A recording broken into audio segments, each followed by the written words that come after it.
حضرت بلال حبشی رضی اللہ تعالی عنہ وہ عظیم صحابی ہیں جنہیں رسول کریم صلی اللہ علیہ وآلہ وسلم نے اسلام کا پہلا مؤذن مقرر فرمایا۔ آپ کی آواز میں ایسی تاثیر، گہرائی اور نورانیت تھی کہ جب آپ اللہ اکبر پکارتے تو مدینے کی گلیاں ایمان کی خوشبو سے مہک اٹھتی تھیں۔ ناظرین، آج کی ویڈیو میں ہم حضرت بلال حبشی رضی اللہ تعالی عنہ کی زندگی کا مکمل واقعہ بیان کریں گے۔ آپ سے گزارش کرتے ہیں کہ اسے آخر تک ضرور ملاحظہ فرمائیے گا۔ حضرت بلال حبشی کا اصل نام بلال بن رباح تھا اور آپ کا تعلق حبشہ سے تھا۔ آپ کے والد کا نام رباح تھا اور والدہ کا نام حمامہ تھا جو ایک کنیز تھی۔ حضرت بلال رضی اللہ تعالی عنہ کا رنگ سیاہ، قد لمبا اور جسم دبلا پتلا تھا۔ آنکھوں میں سرخی مائل چمک تھی اور رخساروں پر گوشت کم تھا۔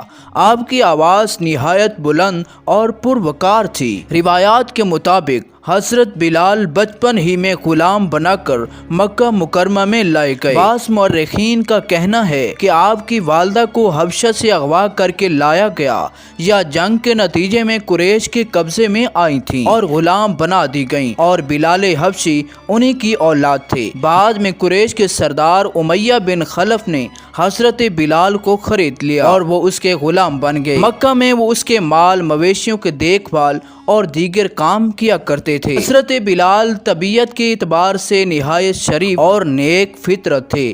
اعلان نبوت سے قبل کئی مرتبہ حضور سے ملاقات کر چکے تھے اور آپ کے اخلاق سے گہرا اثر لیا تھا۔ جبکہ اللہ تعالیٰ نے نبی کریم کو نبوت عطا فرمائی تو آپ صلی اللہ علیہ وآلہ وسلم نے مکہ میں غلاموں، کمزوروں اور مظلوموں تک خفیہ طور پر اسلام کا پیغام پہنچایا۔ انہیں خوش نصیبوں میں سے حضرت بلال بھی شامل تھے جنہیں نبی اکرم نے ذاتی طور پر توحید اور اسلام کی دعوت دی۔ حضرت بلال نے حضور کریم کی سچائی، اعلیٰ اخلاق اور توحید کی تعلیمات سے متاثر ہو کر فوراً اسلام قبول کر لیا۔ جب امیہ بن خلف کو معلوم ہوا کہ میرا غلام میرے بتوں کی عبادت چھوڑ کر ایک اللہ کو ماننے لگا ہے تو وہ بھڑک اٹھا اور بلال پر ظلم و ستم ڈھانے لگا۔ وہ انہیں دوپہر کے وقت دہکتی ہوئی ریت پر لٹا کر سینے پر بھاری پتھر رکھ دیتا اور کوڑے برساتا۔ اس پر حضرت بلال کی زبان سے صرف ایک ہی جملہ نکلتا، آہد آہد، یعنی اللہ ایک ہے، اللہ ایک ہے۔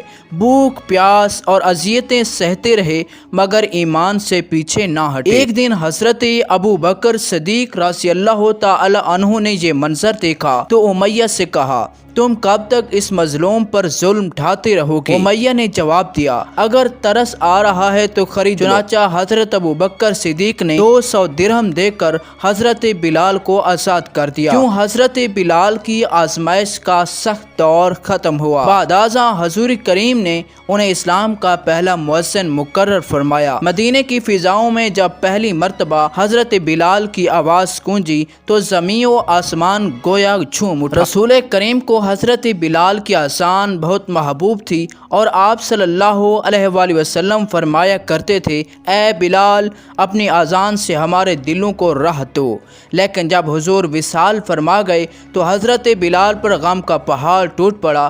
آپ نے مدینہ چھوڑنے کا ارادہ کیا اور شام کی طرف روانہ ہو گئے۔ ایک رات خواب میں نبی کی زیارت ہوئی۔ آپ صلی اللہ علیہ وآلہ وسلم نے فرمایا، اے بلال، یہ کیا بے وفائی ہے، کیا اب وقت نہیں آیا کہ تم میری زیارت کے لیے آؤ؟ حضرت بلال بے قرار ہو کر مدینہ واپس آئے اور قبر انور پر حاضری دی۔ وہاں امام حسن و حسین علیہ السلام نے درخواست کی کہ بلال وہی اذان سناؤ جو ہم نے رسول اللہ صلی اللہ علیہ وآلہ وسلم کے زمانے میں سنی تھی۔ محبت اہل بیت اور عشق رسول نے بلال کا دل نرم کر دیا۔ آپ نے اذان شروع کی لیکن اشہد ان محمد رسول اللہ پر پہنچے تو جذبات پر قابو نہ رکھ سکے اور روتے روتے بے ہوش ہو گئے۔